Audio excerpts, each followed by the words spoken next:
So what I want you guys to do first here is imagine a huge commercial jet crashing, okay? And imagine the huge media outrage is going to happen. You know, it always makes headlines, a huge jet crashing. And even if a plane goes missing, you know, like the Malaysia one, that makes national headlines. Now imagine 10 of those things crash, killing every single person on board. And it seems crazy, but that amount of deaths is exactly how many people die from cancer each and every day. 10 commercial jets. And so what we do know is that we've made a ton of technical advancements in the last 50 years in terms of cancer research, everything. And still in the last 50 years, after spending billions and billions and billions of dollars, we're not any closer to a cure. We're not any closer to making treatments better than we were 50 years ago, let alone, you know, forever ago. And if this $1 billion, you know, the pink ribbon, anything, if these were doing any good, you would find that the more money we're putting into research, the less proportion of people would be getting cancer. Because obviously our population is growing and growing. So of course you may see the total number of cancers go up, but you're looking at the proportion, the percentage. So you would expect the more money you put into this system, the less percentage of people are going to get cancer. And what they're finding though, in the stats, in 1900, you had 1 in 20 people get diagnosed with cancer. In 1940, 1 in 16. 1970, 1 in 10. And today, 2016, it's 1 in 3. So I mean, it's literally exponentially increasing, and the money is exponentially increasing. And they're still not closer to any type of cure, nothing.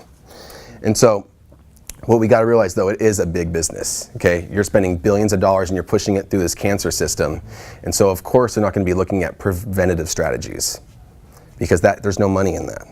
And so when you're looking at these billions and billions of dollars, they're never going to, if they don't touch the prevention side of it, they're never going to get anywhere.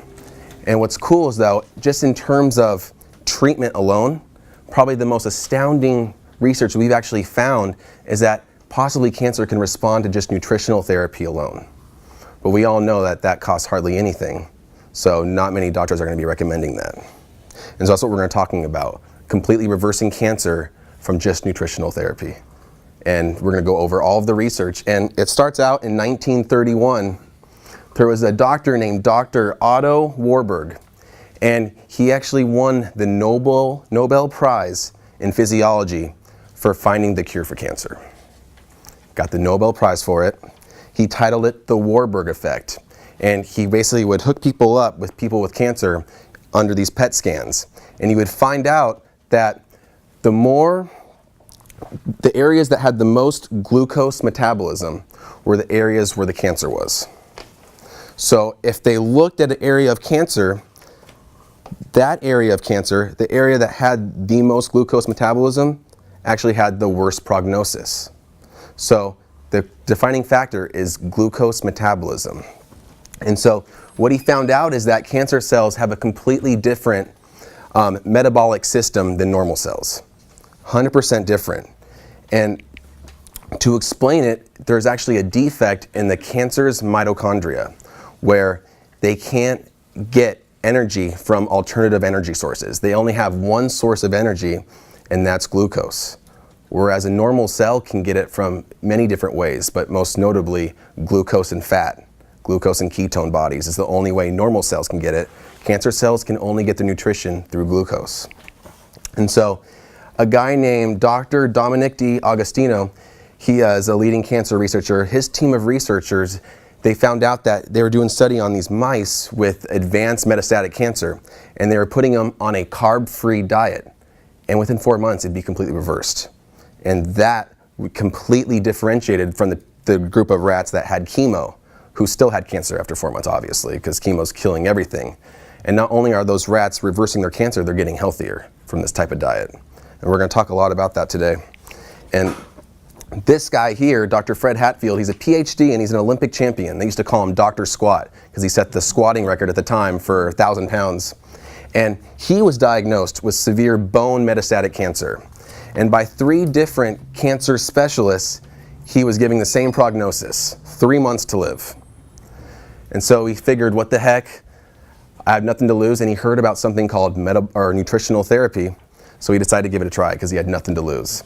And he did it, went on a carb-free diet, and he actually completely reversed his cancer.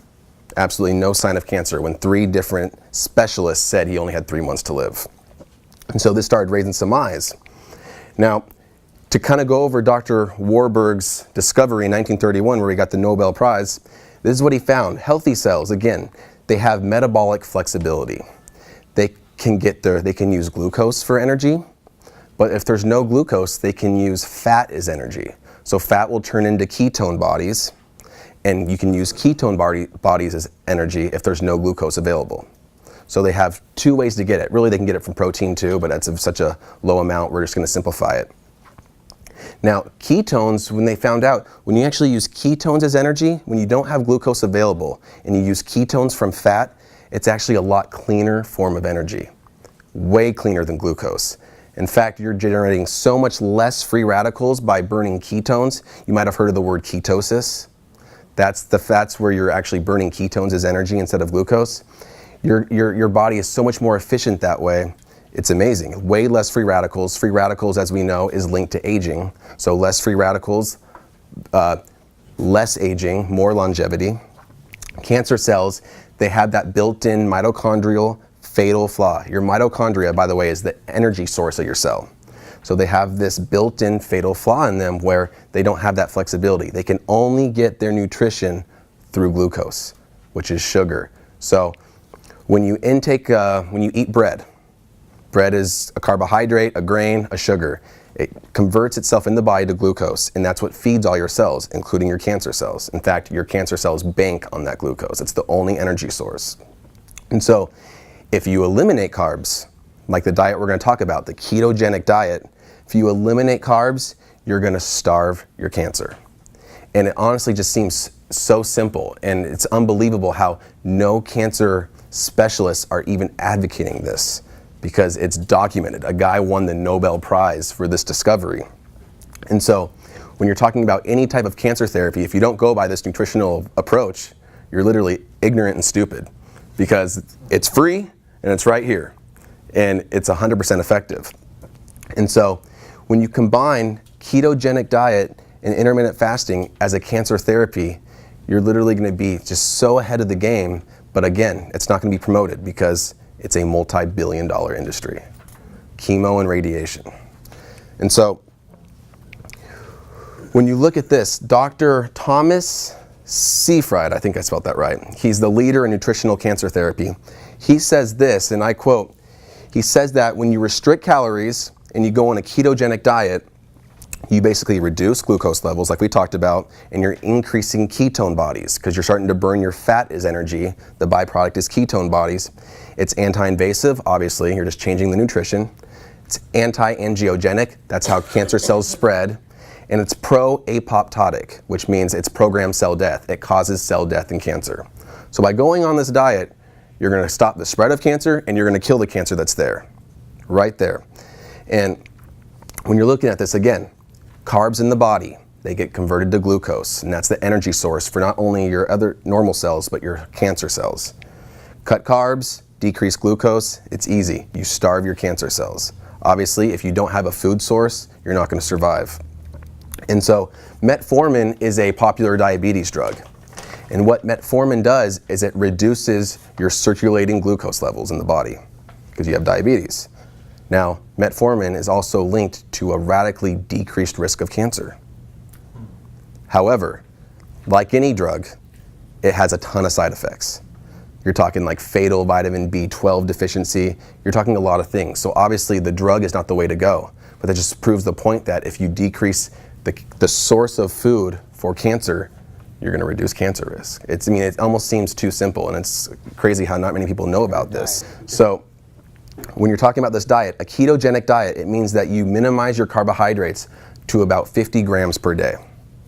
In particular, the non-fiber carbohydrates, which is like anything but fruit and vegetables. So your breads, pastas, cereals, rice, all that stuff.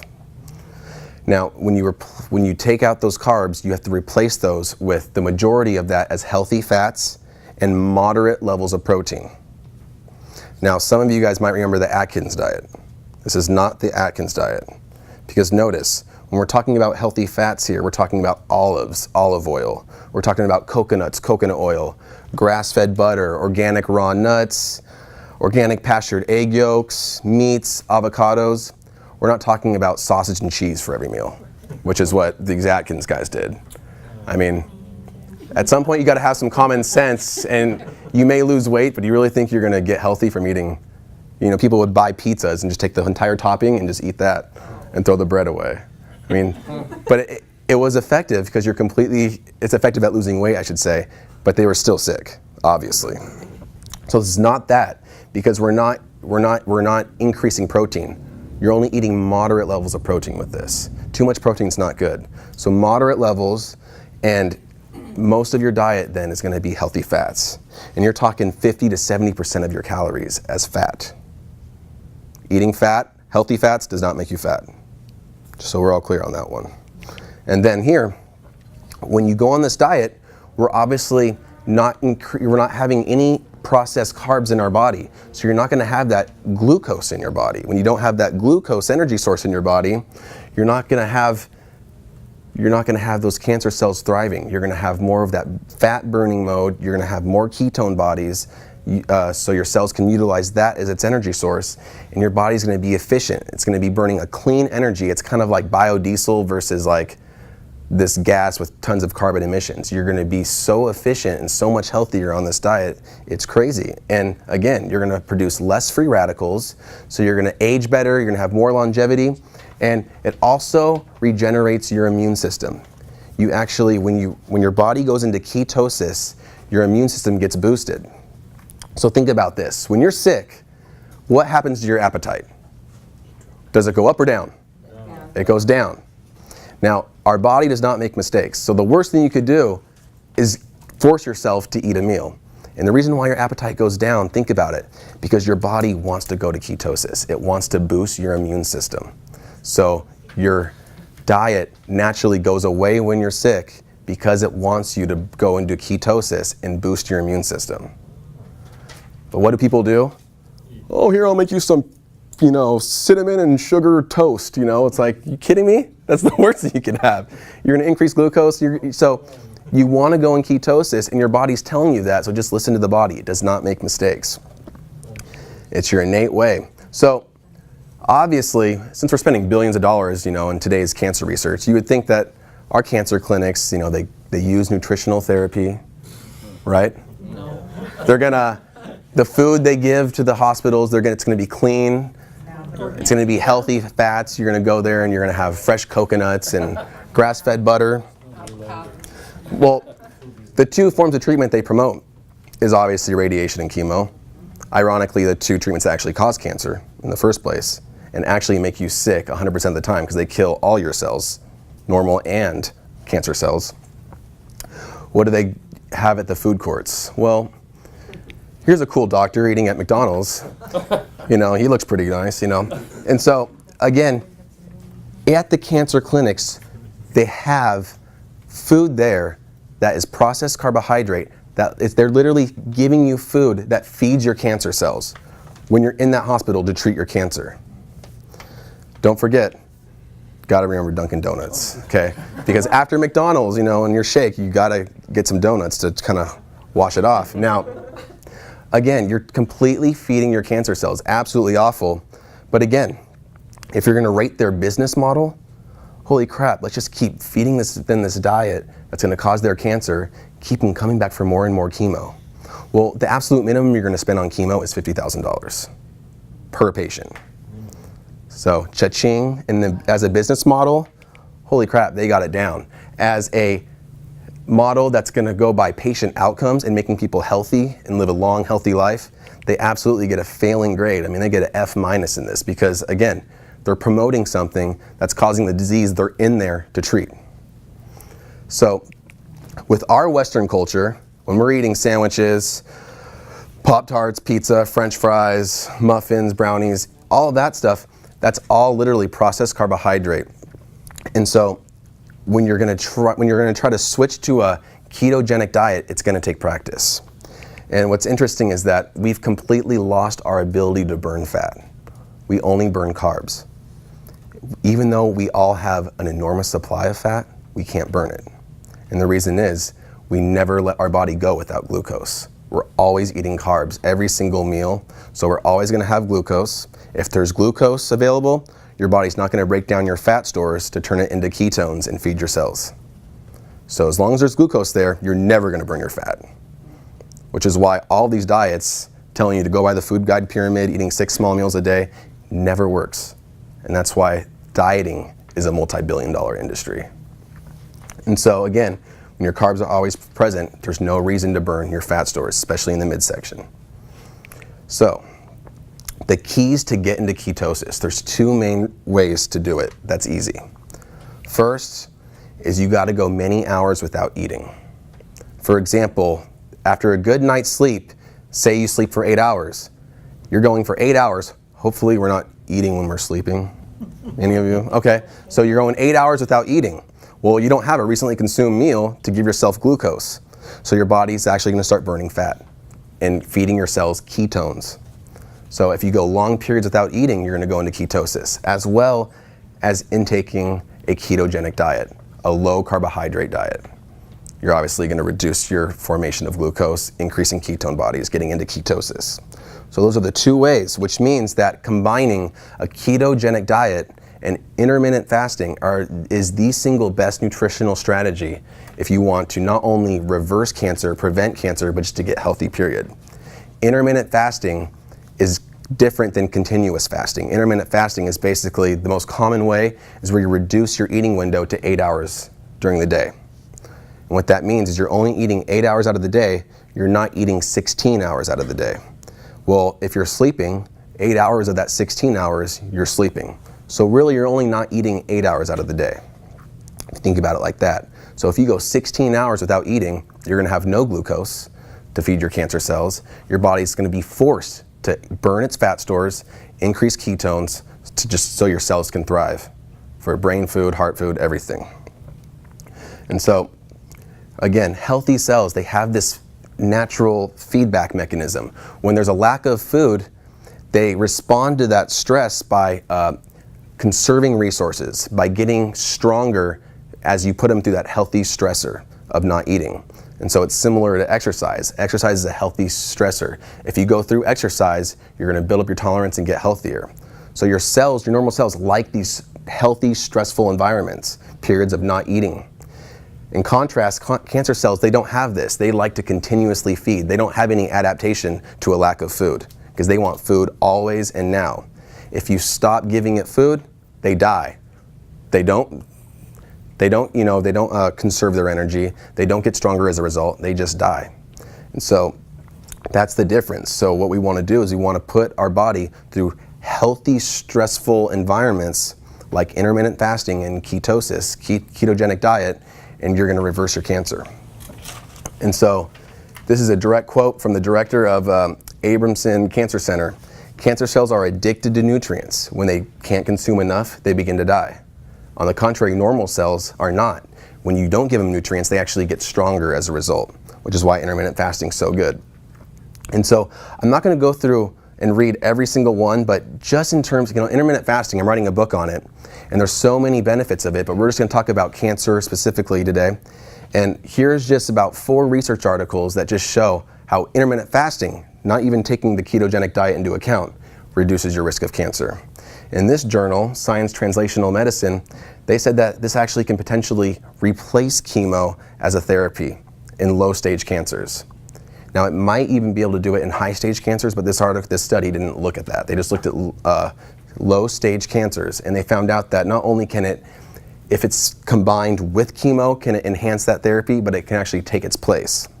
And there's the direct quote from that, where it can actually replace or augment the efficacy of chemotherapy. And so it doesn't, and this study also showed, it doesn't just starve your cancer cells, but it actually protects your cells from the toxicity chemotherapy provides. Because again, chemo is basically mustard gas. You're killing everything. And so basically to protect your cells from that potential toxin if you do intermittent fasting. You know, if someone already chooses chemotherapy as a route, you know, you have nothing to do but support them. If they just add intermittent fasting while they're going through that, they're going to survive and have a whole lot better outcome. Out of the Journal of Cell Metabolism, not only does intermittent fasting proven to reduce cancer, it increases multi-system regeneration. It increases your immune system, like we talked about, because you're forced to go through ketone bodies, a cleaner fuel, so you're going to burn more visceral fat, increase lifespan, memory, you're increasing brain function, decreasing cancer. I mean, it's all right there, but you're going to do everything. It has just so many benefits, intermittent fasting, and it's so easy. Basically, if you skip breakfast and your first meal's at lunch, second meal's at dinner, that's all. You don't have to restrict calories, you don't have to do anything. In this journal here, they say it blocks the development of precancerous cells. And again, it says intermittent fasting has an anti-promoting effect to cancer. Here they're talking about liver cancer, but really it's any cancer. It doesn't matter what cancer you're choosing from. In this journal article, Mechanism of Aging and Development, they had two groups of mice. One who were allowed to eat freely, another who were on intermittent fasting. They didn't change their diet at all. They ate the same amount of food, just one ate it in a restricted time window.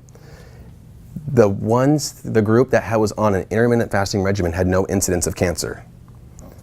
The one that could eat freely, 33% of them got lymphoma.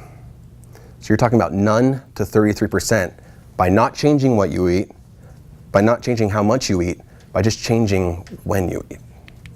And so, again, because you're reducing the free radicals, you're reducing aging, you're reducing everything bad, and you're increasing everything good.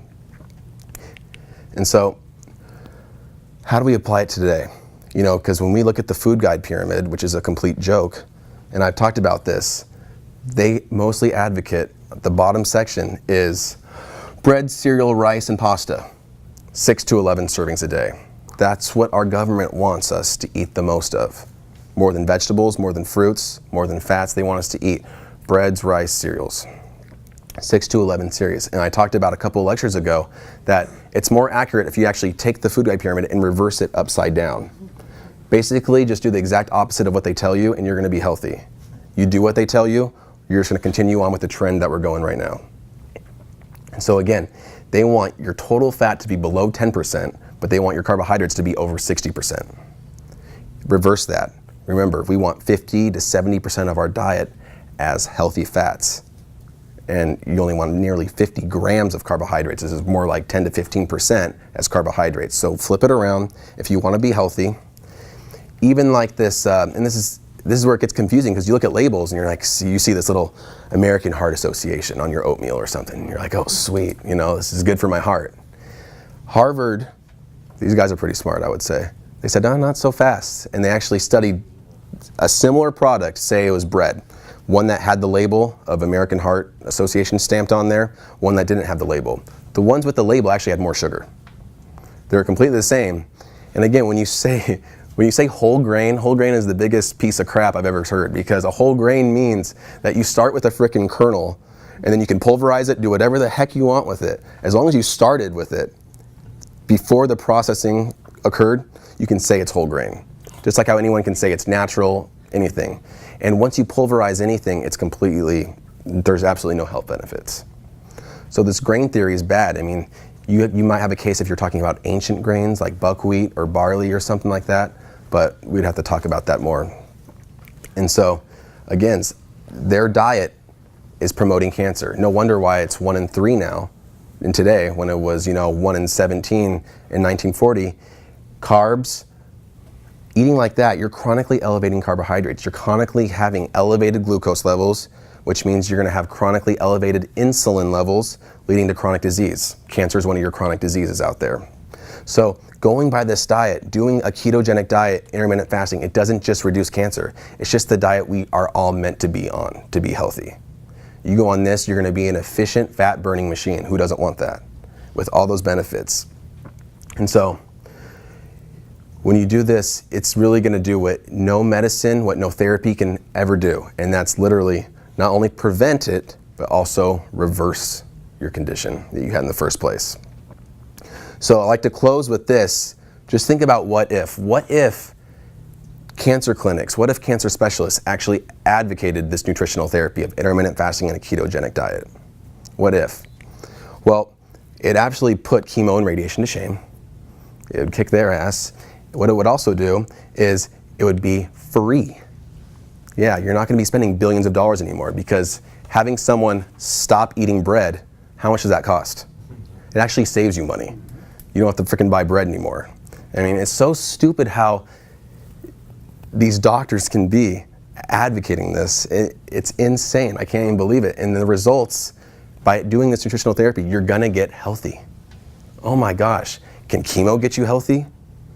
Can radiation ever get you healthy? I mean, people actually die from the therapy than the cancer itself. So again, health is your wealth.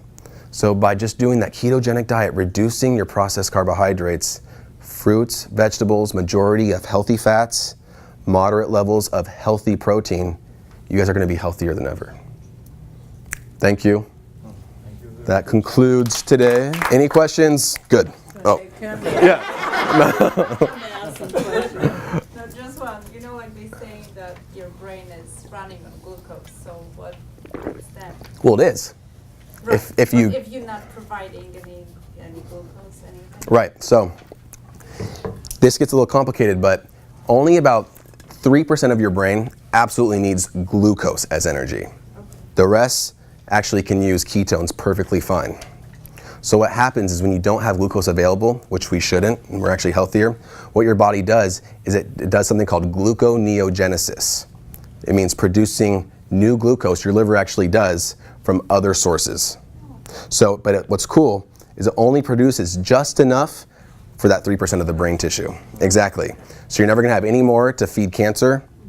So that's the answer. But the other 97% actually just feeds perfectly fine and actually prefers ketone bodies. Yeah, but I mean, the whole oatmeal thing again, because that's another one of those Quaker Foods actually just came out. It's completely poisonous with glyphosate. It gets complicated, but if we were talking about ancient grains, we could talk a little bit more about that, and you know, you might have some type of case, but we're not eating that. And oatmeal again, especially Quaker oatmeal. Well, this is that Steel cut. steel cut. Yeah, and here's the thing about that too is that it's high in fiber. So when you have a carbohydrate like that that's high in fiber as well, same thing as fruits. Fruits has a lot of carbs, but it's also high in fiber. That fiber actually doesn't cause that same glucose increase as something that without the fiber. So that's why when you're talking about limiting carbohydrates to 50 grams, a lot of times you're talking about non-fiber carbohydrates. You know, ideally though, if you have cancer, now only if you already have cancer, I would say eliminate fruits too, a lot of them. You can still have like berries. Berries are one thing that doesn't increase glucose like usual. But again, for anyone just trying to prevent cancer and be healthy, I would say definitely eat fruits. But for those who already have cancer, I would want to restrict carbohydrates even more based on this research. If you're just going to get healthy, you don't have to be as stringent. You know, I'm not saying like absolutely no carbohydrates. But again, if you do have cancer, it's a different story. You're going to do basically exactly what this is, but you're going to be a lot more strict. That's what I would do. It's all your choice, but that's what I would do. All right, anyone else have questions, you can ask me privately, but thank you. Appreciate it. Have a good night.